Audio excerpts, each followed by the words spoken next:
안녕하십니까. 부동산학개론 이동기입니다. 자, 드디어 33회 공인중개사 시험 시작이 끝났죠. 먼저 이제 1차부터 끝나고 차례대로 이제 2차도 이제 끝날 텐데요. 아직 시험 중인 것으로 알고 있습니다. 그 전에 먼저 1차가 나와서 결과가 해설 강의를 먼저 시작합니다. 자, 일단 이 부동산학개론 총평을 먼저 간단하게 말씀을 드리면 작년보다 약간은 좀 어려운 그런 문제다. 이렇게 평가할 수가 있고요. 이 전형적으로 출제되는 문제들만 본다면 60점 맞기는 그렇게 어렵지는 않다. 이렇게 볼 수도 있습니다. 다만 이제 그러한 전형적이지 않은 그런 문제들을 얼마나 잘 패스하고 지나가느냐 여기에 따라 관건이 이제 결정이 된다. 이렇게 볼 수 있습니다. 일단 그 쉬운 문제들만 놓고 본다면 그렇게 어렵지는 않은데 일단 이제 해설을 하면서 좀 설명을 드리도록 하겠습니다. 자, 1번 문제는 전형적인 문제죠. 1번 문제는 늘 이제 수업 시간에도 강의를 했던 그런 부분입니다. 토지의 정착물에 해당하지 않는 것은 했는데 요거 3번에 가시개 수목이 있죠. 가시개 수목 이건 뭔가요? 가시개 수목은 요거는 동산이죠. 동산. 이거는 동산이어서 정착물이 아닙니다. 그래서 이게 정답이 되겠죠. 나머지는 뭐 다 땅에 붙어 있는 정착물이 되는 거고요. 그다음에 이제 2번 문제는 부동산의 특성에 대한 것인데 보통 특성에 대한 것은 좀 난이도가 높은 편이다라고 하는데 이것도 사실은 전형적인 문제입니다. 이거는 이제 1번이 정답이죠. 왜냐하면 이거는 이제 토지는 물리적 위치가 고정이 되어 있다. 부동성이죠. 부동성에서 가장 자주 언급되는 게 국지 아닌가요? 이 지역별로 달리 나타나는 현상, 국지적인 현상, 이거는 바로 옳은 표현입니다. 근데 2번은 어떤 건가요? 2번은 토지는 생산 요소와 자본의 성격을 가지고 있지만 소비재 성격은 가지고 있지 않다. 그것이 틀렸죠. 이게 자본의 성격도 있지만 자본 또는 생산 요소 이런 성격도 있지만 어떤 성격도 있나요? 소비재로서의 성격도 있죠. 이 양쪽의 성격을 모두 다 갖고 있습니다. 그래서 틀린 것이고요. 그다음에 3번은 토지는 개별성으로 인해 용도적 관점에서도 공급을 늘릴 수 없다. 자, 용도적 관점에서도 공급을 늘릴 수 있다. 일단 이게 맞고요. 이 용도적 관점에서도 공급을 늘릴 수 없다가 틀린 거죠. 용도적 관점에서 공급을 증가시킬 수 있다. 공급이 가능하다. 근데 그 용도적 관점에서 공급이 가능한 거는 요거는 이제 용도 다양성에서 의한 거죠. 용도 다양성. 그래서 틀린 것이고요. 다음에 4번은 토지 부중성으로 인해 토지 공급은 특정 용도의 토지에 대해서도 장단기적으로 완전 미탄력적이다. 자, 이게 3번과 같은 내용이죠. 용도적 공급 이렇게 하면은 그 공급량을 증가시킬 수 있지만 물리적 공급하면은 그 공급량을 증가시킬 수는 없잖아요. 그러니까 부증성으로 본다면 부증성은 물리적 공급이 안 된다. 물리적 공급이 불가능하다. 이거는 장단기 관계없습니다. 장단기 모두 완전 비탄력, 공급 곡선이 수직이 되는 거예요. 근데 지금 여기 지금 언급하고 있는 특정 용도의 토지 이렇게 얘기하고 있잖아요. 특정 용도의 토지에 대해서는 이 용도 다양성으로 인해서 공급을 증가시킬 수가 있는 겁니다. 그래서 틀린 거고요. 다음에 5번은 토지는 영속성으로 인해 물리적 경제적인 측면에서 감가상각을 하게 된다. 자, 이 감가상각을 한다는 게 물리적 감가는 가능하지 않죠. 물리적 감가는 할 수가 없습니다. 이게 틀렸어요. 영속성으로 인해서 물리적 감가는 안 돼요. 근데 경제적인 측면에서는 감가를 할 수가 있죠. 그건 어떤 성질 때문에? 부동성이나 인접성 때문에 그걸 한 것이죠. 그래서 정답은 1번이 되는 것이죠. 다음에 3번은 이제 토지의 개념 분류하는 건데, 자, 요거는 4번이 틀렸죠. 이 4번이 소유권이 인정되지 않는 바다와 육지에서 해변 토지는 포락지가 아니고 빈지죠. 뭐 이건 기본 개념 묻는 거니까 어렵지 않고요. 자, 그 4번 문제가 좀 문제가 되는데요. 이 4번 문제는 신규 주택 시장에서 공급을 감소시키는 요인을 모두 고른 것은 했습니다. 자, 여기서 이제 해석을 좀 해보겠습니다. 공급을 감소시킨다는 것은 언제 공급을 얘기하는 거예요? 현재 공급을 묻는 겁니다. 현재 공급을 묻는 거예요. 미래 공급을 묻는 게 아니고요. 자, 현재 공급을 묻는데 물론 이제 신규 주택 이렇게 하니까 뭐 공급을 하는데 시간이 걸릴 수는 있죠. 시간이 걸릴 수는 있는데 시장에 공급을 한다는 것은 사람들이 살 수 있는 상태로 내놓는 것을 말해요. 지금 두 가지 경우를 한번 바꾸어서 생각을 해볼게요. 앞으로 가격이 상승이 예상이 돼요. 앞으로 가격이 상승이 예상이 되면은 공급자들이 어떻게 할 것인가 이거를 보겠습니다. 공급자들이 뭐 착공을 들어가고 할 수가 있을 겁니다. 앞으로 가격이 상승이 예상되니까 사람도 더 뽑고 그리고 또 자재도 더 준비를 해서 미리 착공이 들어갈 수가 있어요. 근데 그렇게 착공이 들어가서 공급을 하는 게 지금 공급하는 걸까요? 나중에 공급하기 위한 걸까요? 그거는 나중에 공급하기 위한 거죠. 지금 착공 들어가고 준비 과정을 거치고 해서 공급이 증가하는 거는 언제 증가하는 거예요? 이거는 미래 공급이 증가하는 거예요. 미래. 근데 묻는 거는 언제 묻는 거예요? 현재 공급을 묻는 거죠. 현재 공급은 어떻게 될까? 이걸 묻는 거예요. 항상 우리는 어떤 거 물을 때 지금 공급을 전제로 얘기하잖아요. 그러면 앞으로 가격 상승이 예상된다 또는 기대된다 이렇게 할 때 착공하고 준비하는 거는 지금 공급을 위한 것이 아니고요. 나중에 공급을 하기 위한 거예요. 그러면 현재 공급은 어떻게 되겠어요? 현재 공급은 줄어듭니다.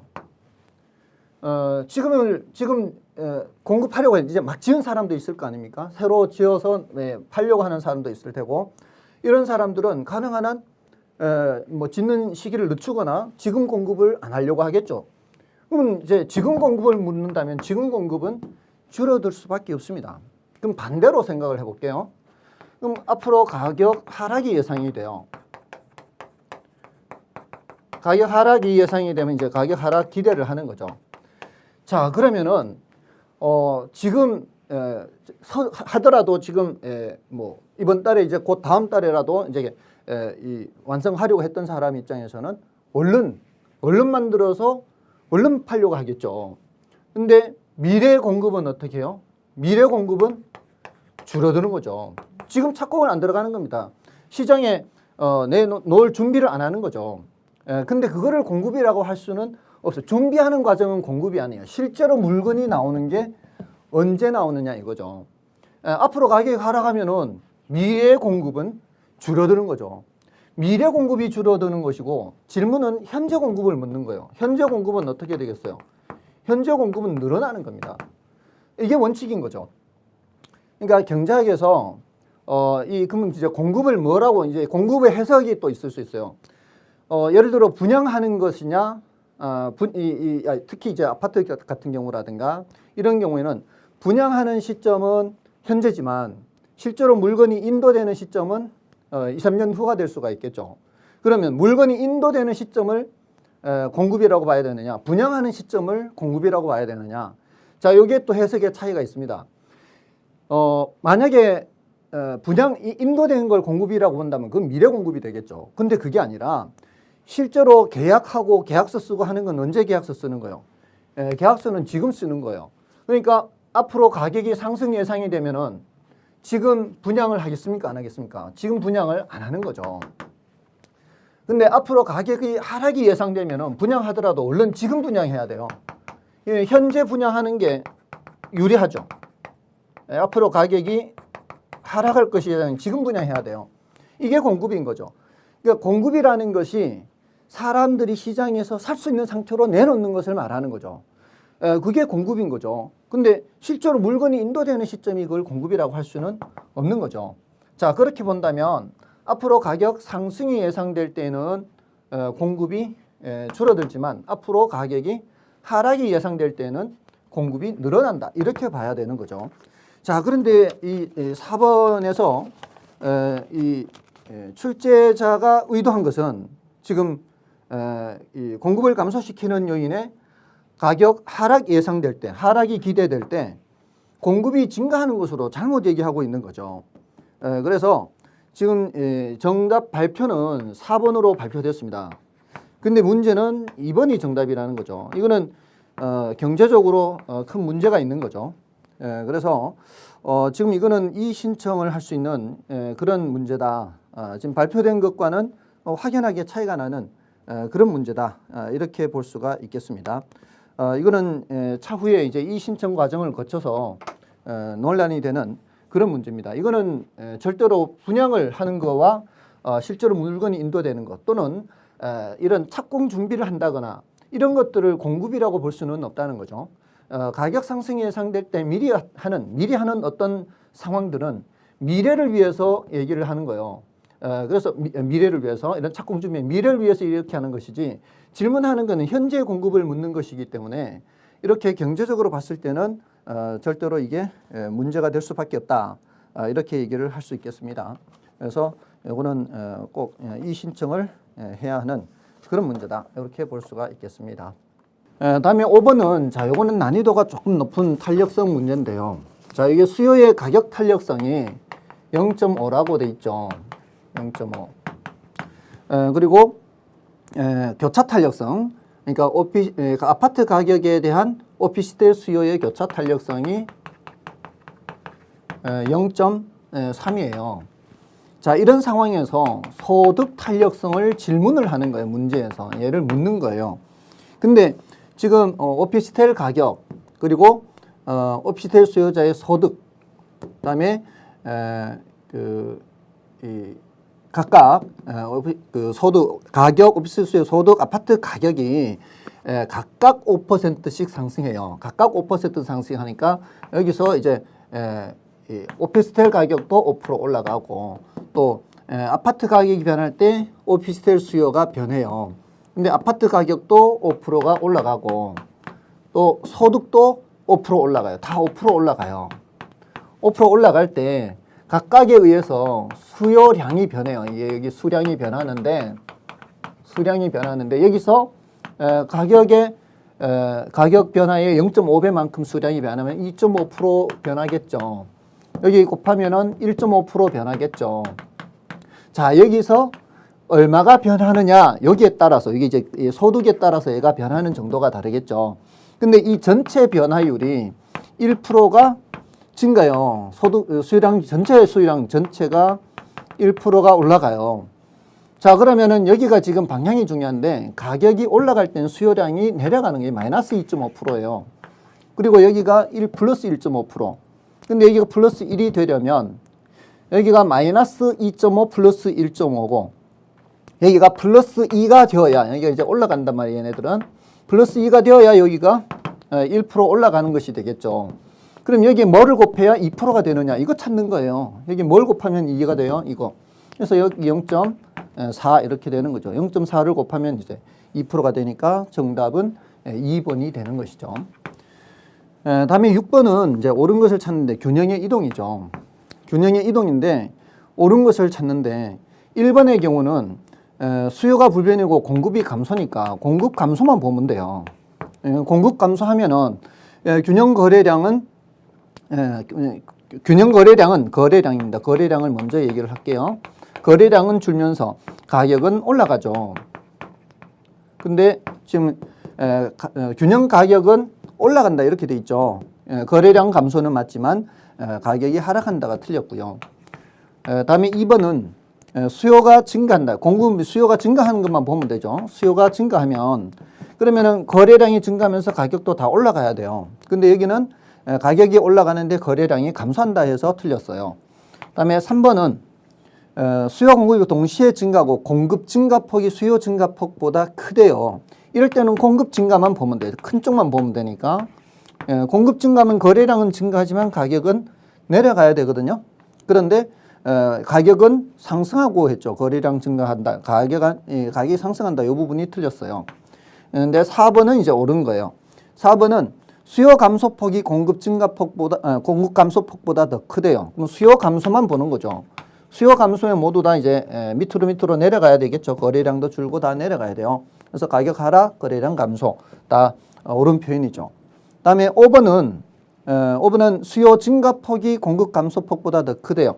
그러면 이제 수요 증가만 보는 거죠. 수요 증가. 수요 증가는 다 위로 해야 돼요. 위로. 다 위로. 다 위로 올라가야 되는데 균형 가격 상승은 맞아요. 근데 거래량 감소한 데서 이게 틀린 것이죠. 그래서 이 4번만 옳은 것이고 나머지는 다 틀린 것이 되겠습니다. 다음에 7번은 이 경기 변동이죠. 경전은 이제 경기 변동인데 옳은 것을 찾습니다. 자, 여기서는 7번은 1번이 상향시장 올라가는 거잖아요. 그러면 상향금융에서 부동산 가격이 지속적으로 하락이 아니고 상승이죠. 상승. 이게 틀렸어요. 그리고 거래량도 감소가 아니고 증가하겠죠. 그래서 이거는 틀렸고요. 다음에 2번은 후퇴시장에서 후퇴시장 국면에서는 경기 상승이 지속적으로 진행되어 경기 정점에 도달하는 거. 이거는 후퇴시장이 아니고 상향시장이죠. 후퇴시장은 상향시장이고요. 그다음에 3번에 하향시장 국면에서는 건축허가 신청이 지속적으로 증가하는 것은 상향시장이라고 할 수 있죠. 그래서 이것도 틀렸고요. 4번 회복시장 국면에서는 이제 저점을 찍고 올라오는 거죠. 매수자가 주도하는 시장에서 매도자가 주도하는 시장으로 바뀌죠. 이게 옳은 표현이고요. 그다음에 5번은 안정시장 국면에서 과거의 거래 가격을 새로운 거래 가격의 기준으로 활용하기 어렵다. 자, 이게 기준으로 활용할 수가 있죠. 그래서 이것도 틀렸고요. 정답은 4번이 되겠습니다. 다음에 이제 8번은 요거 균형의 이동 계산이죠. 8번은 균형 이동 계산. 균형 이동 계산인데 이제 최초 가격이 최초 수요 함수가 QD1이 120-2P죠. 근데 여기서 어떻게 바뀌었어요? 여기서 QD2가 120-2분의 3P로 120-2분의 3P로 바뀌었어요. 자, 이게 공급 함수는 그대로 있죠. QS는 EP-20. 자, 이거를 두 번을 써야 되죠. QS는 두 번을 써야 돼요. EP-20 이렇게. 자, 이렇게 두 번을 쓰는데 이제 최초 균형 상태에서는 이걸 가지고 이제 균형의 계산을 해야 되고, 요거 두 번째는 이거죠. 그러니까 처음에 먼저 계산하는 거는 120-2P가 뭐하고 같은 거예요? EP-20과 같은 거죠. 자, 그러면 숫자는 숫자끼리, 문자는 문자끼리 하면 이게 140은 4P 이렇게 되겠죠. 자, 그러면은 P는 양변을 4로 나누면은 35가 되겠죠. 자, 그 P35를 여기 넣든 저기 넣든 관계없죠. 여기 넣든 저기 넣든 35를 집어넣으면은 어떻게 되나요? 그럼 여기가 70이 되니까 여기는 Q는 50이 되나요? 여기 넣어도 마찬가지죠. 70에서 20 빼면은 50이 될 겁니다. Q는 50. 자, 여기서 어떻게 바뀌었어요? 두 번째 120-2분의 3P예요. 120-2분의 3P는 EP-20은 똑같죠? EP-20은 같아요. 자, 그러면 자, 여기 이제 숫자는 숫자끼리 또 똑같이 이런 식으로 이렇게 바꾸는 건데, 자, 이쪽은 이제 2분의 3P가 오른쪽으로 이제 마이너스 2분의 3P가 오른쪽으로 오면 2분의 3P잖아요. 근데 여기 앞에 개수가 2가 2분의 4와 같으니까 2분의 3과 2분의 4를 더하면 2분의 7P가 돼요. 자, 그러므로 P는 자, 이제는 양변을 7분의 2로 곱해야 되겠죠. 양변을 7분의 2로 곱하면 이건 없어지면서 저쪽에 7분의 2가 곱해지면은 여기가 P가 40이 되겠죠. 자, 이제 P40을 집어넣으면은 여기 이제 40을 여기 넣든 저기 넣든 관계없죠. 여기 넣든 여기도 80이죠. 80 빼기 20은 Q가 60이 되죠. 자, 그러면은 P는 35에서 40으로 5만큼 가격이 올랐고, 거래량은 50에서 60으로 10만큼 증가했죠. 그래서 정답은 2번이 되겠습니다. 다음에 이제 9번은 부동산 시장에 관한 것인데요. 틀린 것을 찾습니다. 자, 그런데 이게 다른 지문들은 다 시장론에서 얘기하는 건데, 이 2번 지문은 사실 탄력성 문제죠. 앞에 수요 공급 문제나 같아요. 사실은 정답 지문 2번만 놓고 본다면 부동산 시장은 장기보다 단기에서 공급의 가격 탄력성이 크다 이렇게 돼 있죠. 자, 단기보다 장기가 더 탄력적이 아닌가요? 단기보다 장기로 갈수록 더 탄력적이죠. 근데 지금 여기는 뭐라고 돼 있나요? 장기보다 단기에서 공급의 가격 탄력이 크다 이렇게 돼 있죠. 그래서 이거는 틀렸어요. 단기 장기와 바뀌었어요. 단기에 들어가야 될 것은 장기로 들어가야 되고 장기에 들어가야 될 것은 단기로 들어가야 돼요. 그래서 9번은 2번이 정답이 되겠고요. 다음에 이제 10번은 자, 요거는 이제 허프 모형에 대한 것인데요. 허프는 이제 레일리의 중력 모형을 이제 발전시킨 거죠. 옳은 것을 모두 고르는 건데, 자, 기억에 어떤 매장이 고객에게 주는 효용이 클수록 그 매장이 고객들에게 선택될 확률이 더 높아진다는 공리의 바탕을 두고 있다. 공리는 기본 가정을 말해요. 이거는 뭐 묻지도 말고 따지지도 말고 같다는 전제를 하는 것을 말하는 거죠. 이건 당연한 얘기고요. 다음에 니은은 해당 매장을 방문하는 고객의 행동력은 방문하고자 하는 매장의 크기에 비례하고 매장까지 거리에 반비례한다. 자, 이게 조금은 이제 혼란스러울 수는 있는데요. 왜냐하면 이제 그 흡인력이라는 게 거리의 제곱에 반비례하고 이제 레일리 이론이라면 여기가 제곱이 들어가는 거죠. 근데 허프는 여기 마찰 계수가 들어가는데 여기 크기 또는 이제 면적 이렇게 할 수 있는데 여기 이제 마찰 계수에 따라 달라지는 것이긴 하지만 기본적으로는 거리에는 반비례한다 이렇게 볼 수는 있거든요. 그래서 이게 약간의 그 해석에 문제가 있을 수는 있지만 전체적으로 봤을 때는 거리에는 반비례하고 크기에는 비례한다 이렇게 볼 수 있습니다. 만약에 이 니은을 틀린다라고 얘기를 한다면 그러면은 정답을 찾을 수가 없는 상황이 되는 거죠. 자, 그런데 이거는 그렇게까지 해석하기는 좀 어렵다 이렇게 볼 수 있겠습니다.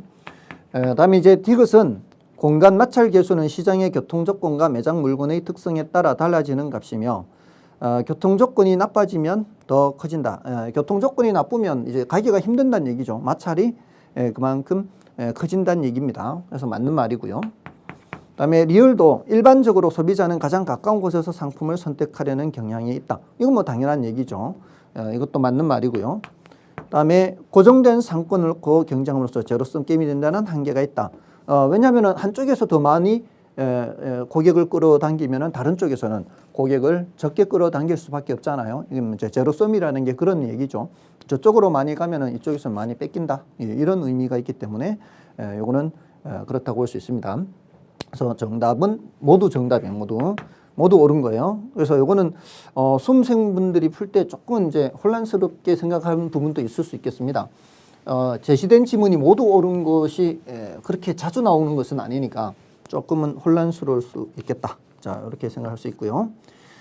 다음에 그 11번은 자, 요거는 이제 입지론에 대한 건데 인간 그 정주체계 분포 원리, 이제 정주라는 게 살아가는 곳이잖아요. 살아가는 곳의 분포 원리와 사람들이 있는 곳이란 뜻입니다. 사람들이 있는 곳의 분포 원리와 상업 입지의 계층 체계를 설명하고 있다. 이 다른 얘기보다는 계층 체계의 키 포인트에는 계층 체계. 계층 체계가 이제 고차 중심지, 중차 중심지, 저차 중심지 이런 얘기죠. 그리고 재화의 도달거리, 최소 요구치 관계 이런 표현들은 다 크리스탈로의 중심지 이론이죠. 그래서 정답은 5번에 해당하는 것이고요. 다음에 12번은 대형마트가 개발된다는 다음 같은 정보가 있을 때, 자, 정보의 현재 가치죠. 정보의 현재 가치는 간편 공식을 알면은 쉽게 알 수가 있죠. 간편 공식이 성공할 경우의 예상값 빼기 실패할 경우의 예상값 곱하기 여기가 실패 확률이죠. 실패 확률.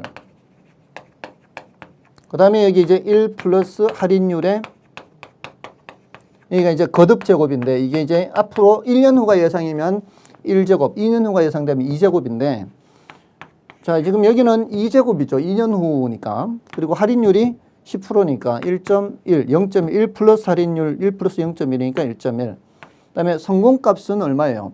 12억 1천만 원이니까 이걸 만원 단위로 적으면은 이렇게 되겠죠. 12억 1천만 원. 이렇게 쓰면 돼요. 12억 1천만 원. 그 다음에 실패할 경우의 값이 예상되는 건 4억 8,400. 4억 8,400. 이렇게 하면 되겠죠. 여기 이제 400이니까 4억 8,400. 그 다음에 여기 이제 실패 확률이니까 개발될 가능성이 45%니까 실패할 확률은 0.55가 됩니다. 자, 요거 계산하면은 계산기 두드리면 그냥 바로 이렇게 나오죠. 3억 3천만 원. 이 단위가 만 단원이니까 3억 3천만 원. 이렇게 하면 이제 3번이 정답이 되겠고요. 그다음에 13번의 경우는 다음 설명에 모두 해당하는 것은 했는데요. 서로 다른 지대 곡선을 가진 농산물이 입지 경쟁을 벌이면서 각 지점에 따라 가장 높은 지대를 지불하는 농업적 토지 이용의 토지가 할당된다. 자, 농업지대론이죠. 자, 이거는 농업입지론은 이제 T낸의 위치 지대를 말하는 거죠. 자, 1번이 바로 정답입니다. 혹시 두 번째 지문에서 뭐 농산물 생산 활동의 입지 경쟁 과정에서 뭐 입찰지대 이런 표현이 나오는데 그 입찰지대를 보고 알론소 입찰지대와 헷갈리면 안 되죠. 알론소 입찰지대는 T낸의 요 농업입지론을 도시에 적용한 겁니다. 이거는 농업입지론이지 않습니까? 그래서 정답은 1번이 되겠고요. 그 다음에 14번은 자, 요것도 이제 시장론인데 요거 이제 레일리 중력 모형 계산 문제죠. 레일리 중력 모형 계산 문제는 레일리 계산. 자, 레일리 계산 문제는 이제 당기는 힘, 흡인력이 거리의 제곱. 자, 레일리는 여기가 제곱으로 고정돼 있죠. 그리고 크기 또는 뭐 인구 뭐 이렇게 얘기를 할 수가 있죠. 자, 이렇게 해서 각각 당기는 힘이 얼마나 되는지를 이제 따져보면 되죠. A가 당기는 힘, B가 당기는 힘, 요거 계산하면 되는 거죠. A까지 거리가 5km잖아요. 그러면 제곱을 하면은 25가 되고, A 크기는 5만.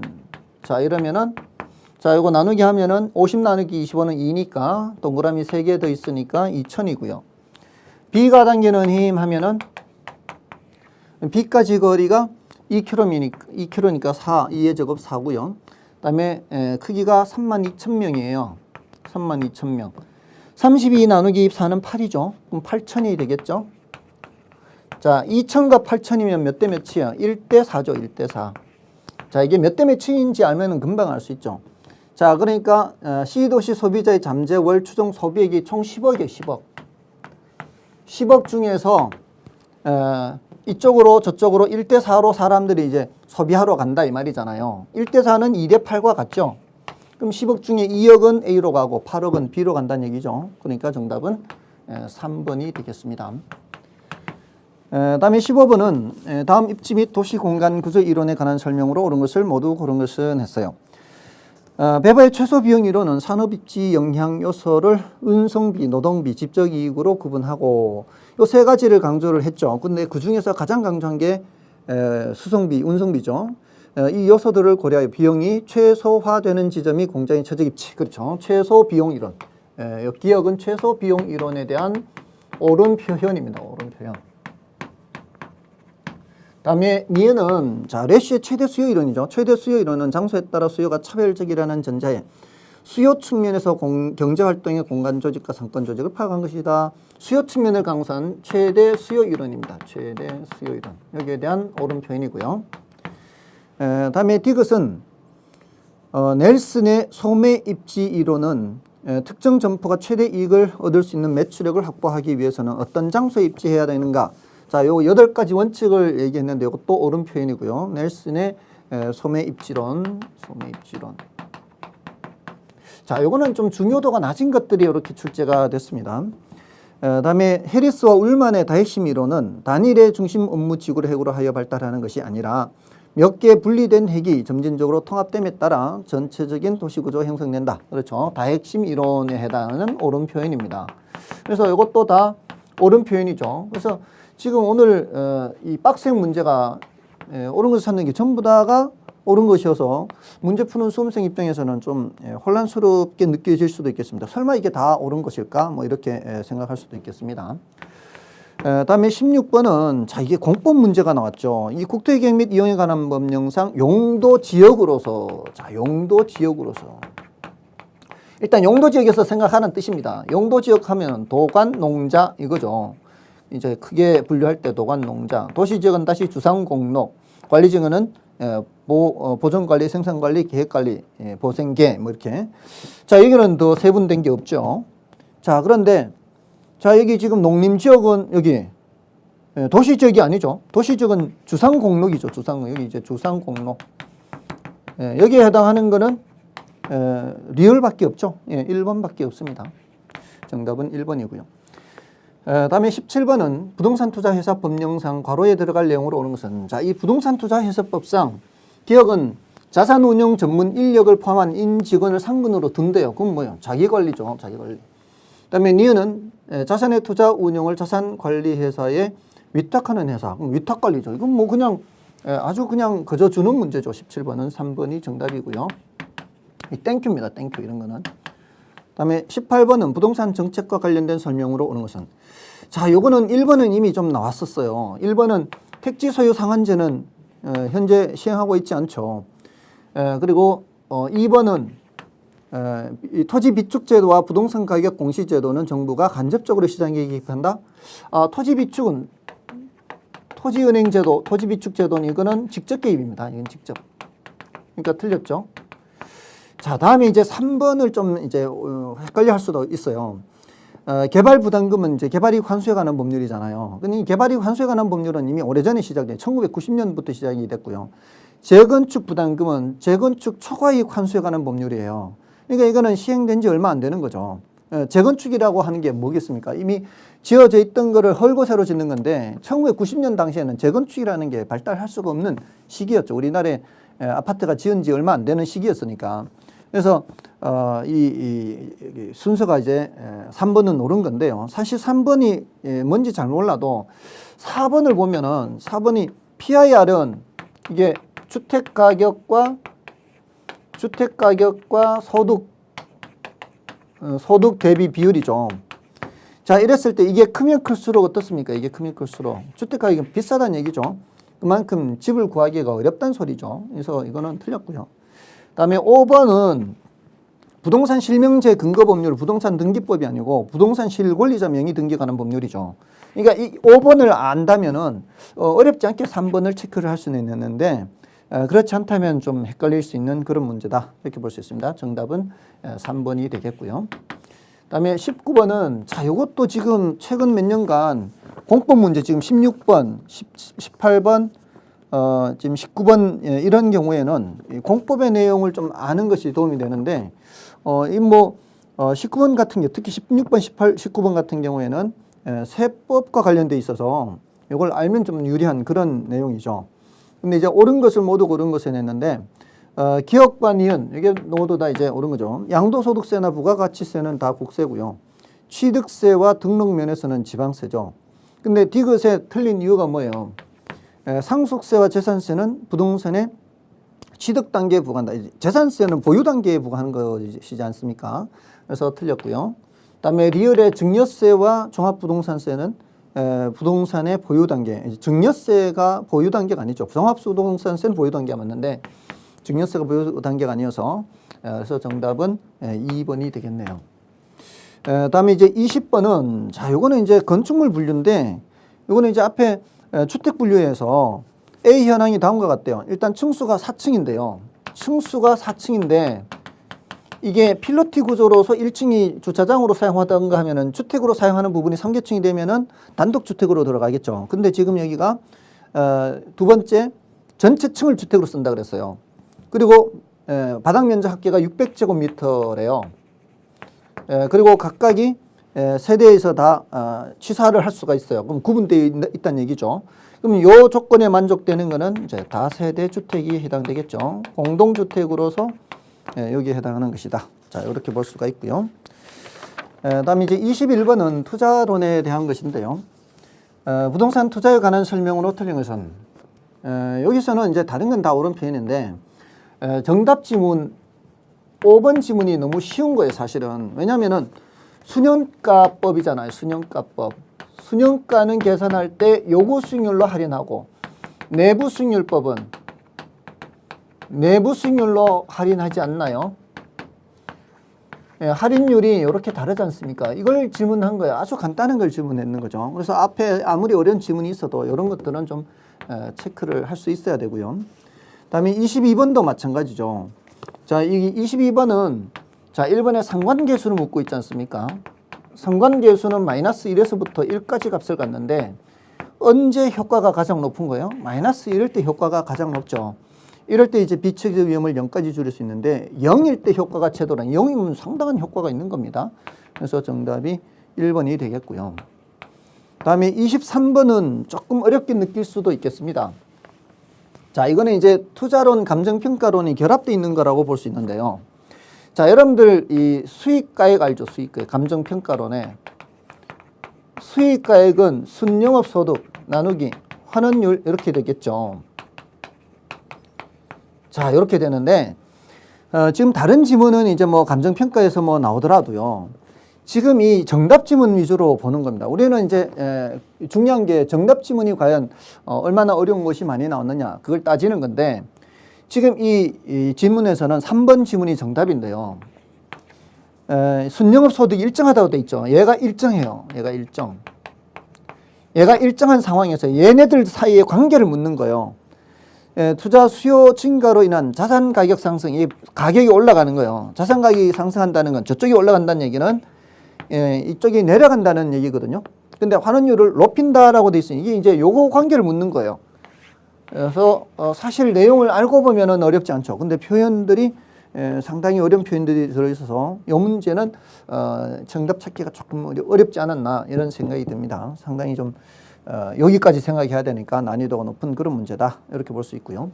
그 다음에 24번은 땡큐라고 해야 돼요. 이게 정상적으로 공부가 돼 있다면 1번에 수익률법과 승수법은 화폐 시간가치를 고려한다 안 한다. 시간가치를 고려하지 않지 않습니까? 이걸 이제 시간가치를 반영한다 했으니까 이런 것들은 더군다나 1번 지문에 있잖아요. 이런 것들은 바로 체크할 수가 있어야 된다. 이렇게 이제 말씀을 드릴 수가 있고요. 나머지 거는 뭐 다 옳은 지문이니까.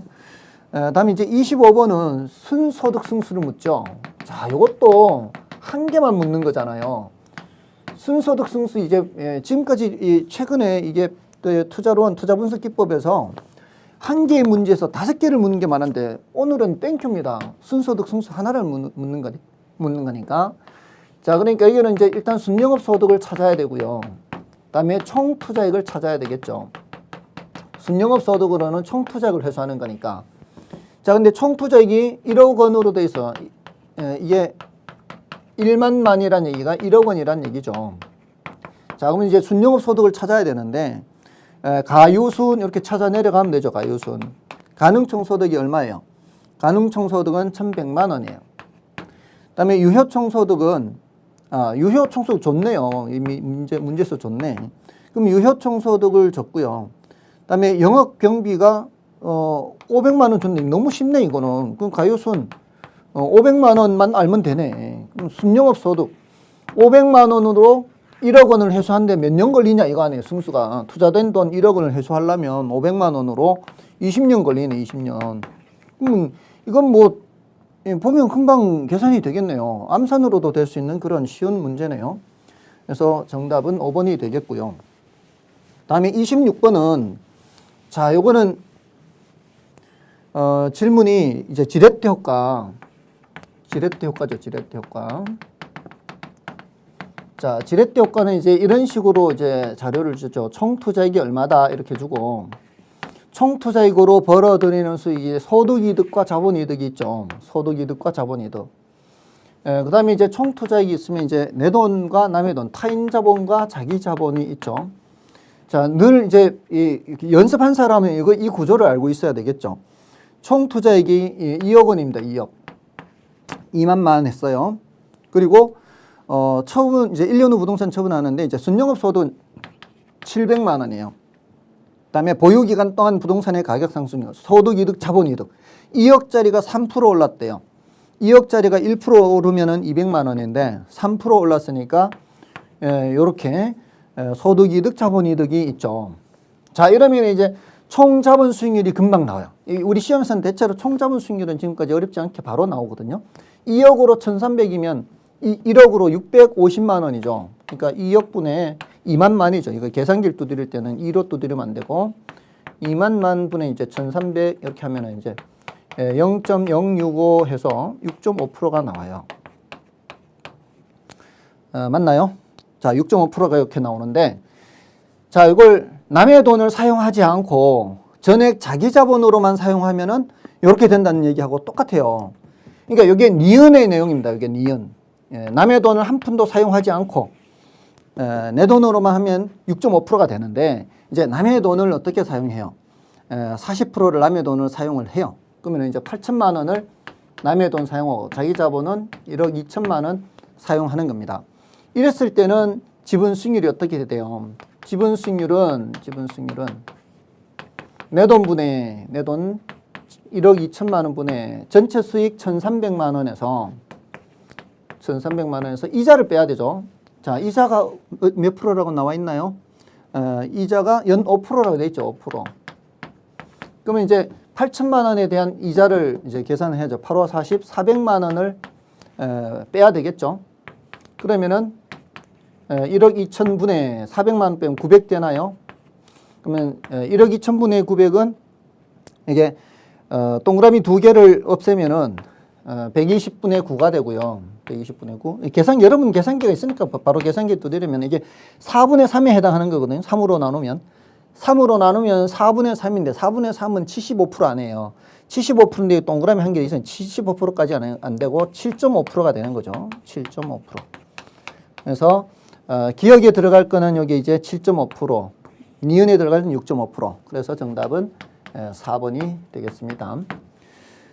다음에 이제 27번은 주택금융에 관한 설명으로 틀린 것은 했는데 사실은 이거는 뭐 주택금융이라기보다는 뭐 여러분들 수요공급을 공부했다면 알 수 있어요. 1번이 바로 정답이죠. 왜? 지금 정부가 주택소비금융의 확대와 금리 인하, 대출 규제 완화 이건 뭐예요? 막 소비를 활성화시키는 거 아니에요? 수요를? 그러면은 주택가격의 급격한 상승에 대처한다. 이 말이 안 되죠. 주택가격이 지금 급격히 상승하고 있다면은 좀 찬물을 끼얹어 좀 낮춰야 되는데 이러면 오히려 올라가게 되잖아요. 예, 그래서 이건 말이 안 되는 거죠. 그래서 정답은 1번이 되겠고요. 다음에 이제 28번은 주택연금 관련 법령이에요. 주택연금의 보증기관. 자, 보증기관, 주택연금 보증기관 누구예요? 한국주택금융공사죠. 한국주택금융공사 5번이죠. 그러니까 시중은행이 주택연금 대출을 해주고 혹시라도 부족액이 생길 때는 그 보증을 한국주택금융공사가 한다는 얘기입니다. 이건 뭐 땡큐죠. 이것도 사실은. 다음에 A씨는 원리금 균등분할 상환 조건으로 1억을 대출받았고요. 은행의 대출 조건이 다음과 같을 때 대출 후 5년이 지난 시점이에요. 그러면 남아있는 대출 잔액을 계산하라고 한 거죠. 지금 대출 조건이 보니까 금리 5%로 30년간 매월 월말 분할 상환인데 원리금 균등이잖아요. 이제 매월 원리금이 이제 54만 원씩 나가고 있어요. 이게 몇 년간? 30년간. 30년이니까 이제 여기가 360개월이 되겠죠. 매월이니까. 매달 얼마씩 매달 54만 원씩 이제 이렇게 360개월 동안 가야 되는 거예요. 근데 이제 몇 년이 지났다 그랬어요. 5년이면은 이제 25년이 남은 거죠. 25년이 남은 시점이 25년. 앞으로 25년이 남은 시점. 자, 25년이 남은 시점에서는 그러면 이제 여기가 25년이 남은 이제 5년이 경과가 됐다는 뜻이죠. 이게 5년이면 이제 60개월이죠. 60개월. 그럼 이 시점에서 이제 앞으로 남은 거니까 61개월째부터 자, 여기 이제 25년 남은 거예요. 25년 남은 시점, 이 시점에서의 잔금을 계산하는 거 아니에요. 그럼 이 54만 원을 연금의 현가 계수를 적용해서 이 시점으로 금액을 바꾸면 돼요. 결국은 54만 원 곱하기 연금의 현가 계수 300개월이 되겠죠. 300개월. 그러니까 요거는 이제 25년이 되는 거예요. 자, 25년이 되는데 이렇게 하면은 54 곱하기 171.06을 하면 되죠. 171.06. 이러면 이제 계산이 923724, 923724 이렇게 나오는데 이제 요거는 반올림인가요? 절사죠. 절사하면은 9237 이렇게 남죠. 그래서 정답은 4번이 되는 거예요. 사실 이 내용을 아는 사람이라면 54 곱하기 뭐만 하면 돼요.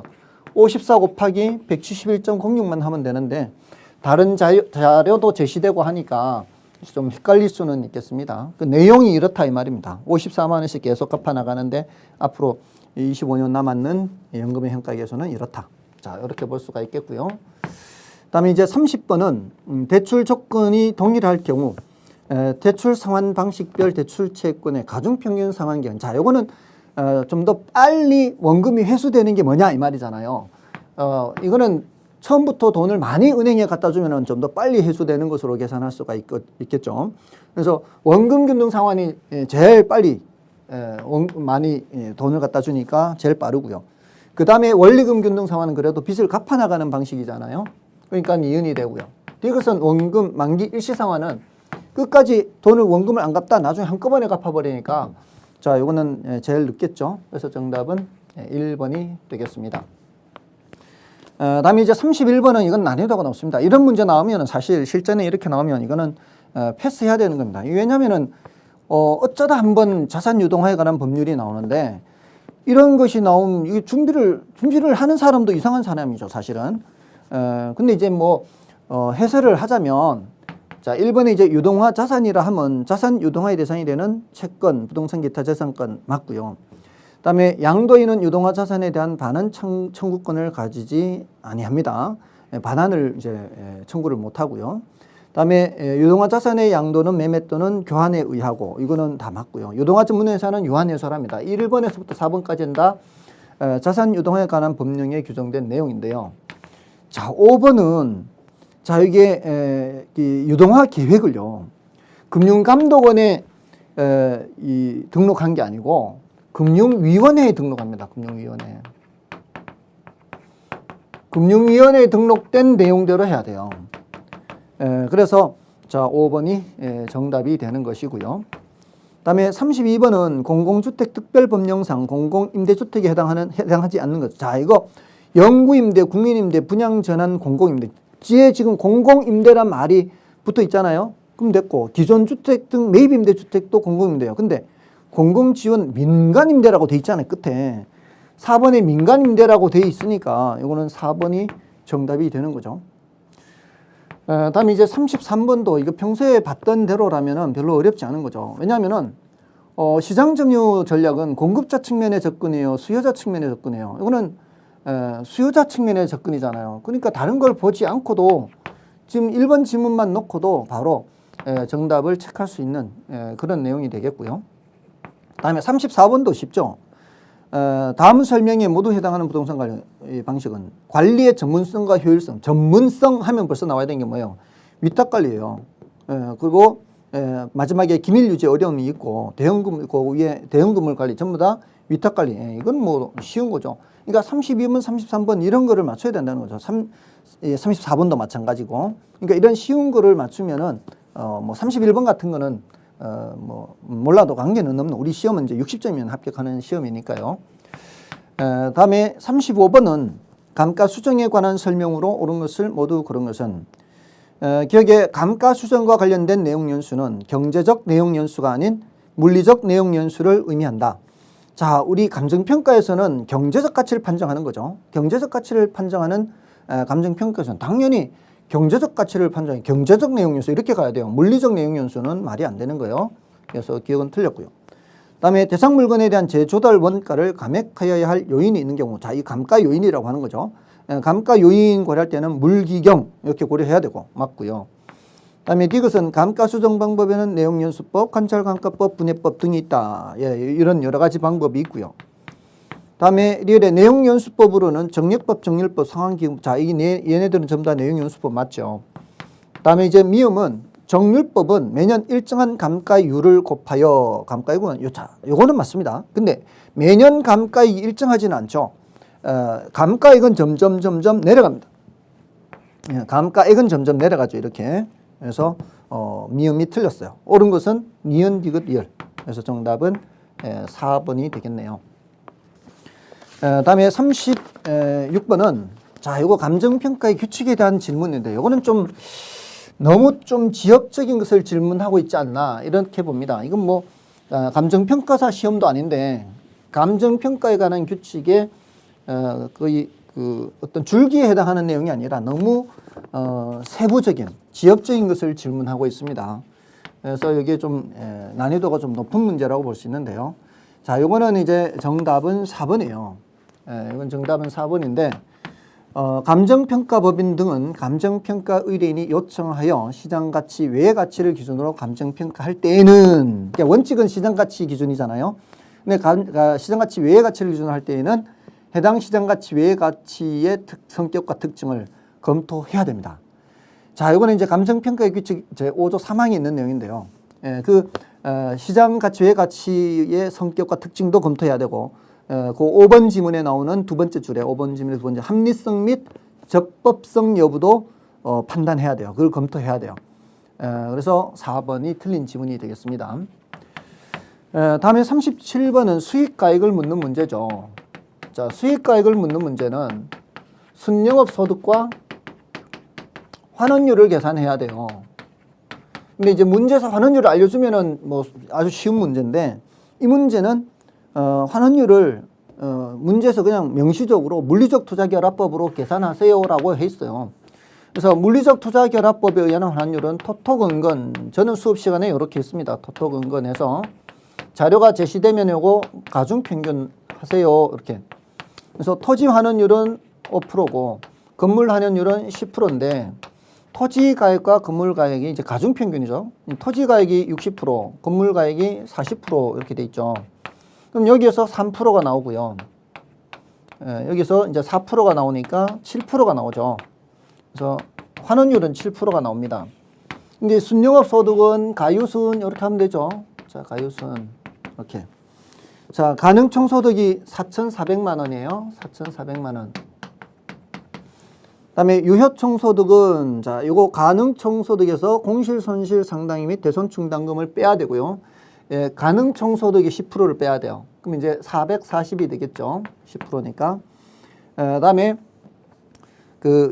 순영업 소득은 운영 경비도 빼야 되잖아요. 경비도 빼야 되면은 경비는 가능총소득의 2.5%예요. 2.5%는 이게 110이 되나요?